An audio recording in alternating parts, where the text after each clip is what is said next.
কথা এসেছে।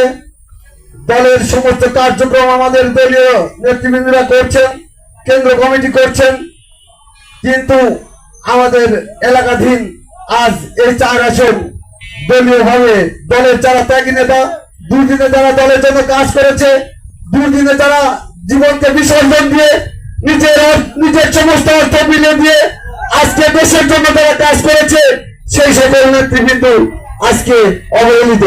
তারা সমস্ত কাজ থেকে অবহেলিত, তাদেরকে কোন কমিটির মধ্যে লিপিবদ্ধ করা হয়নি এবং অত্র অঞ্চলে, অত্র থানায়, অত্র জেলায় যে সকল ত্যাগী নেতা আছেন তারা আজ সমস্ত কাজ থেকে বিচ্ছিন্ন হয়ে তারা নিরিবিলি ঘরের মধ্যে বসে আছে।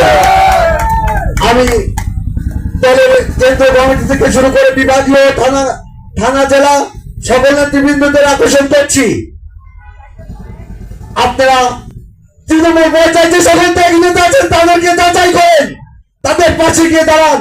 নইলে আজকে হাইব্রিড যে সকল নেতৃবৃন্দরা এই অঞ্চল, থানা, ইউনিয়ন তারা যেভাবে পরিচালনা করছে, তাহলে দেশের এবং দলের জন্য একসময় হুমকির সম্মুখীন হয়ে যাবে।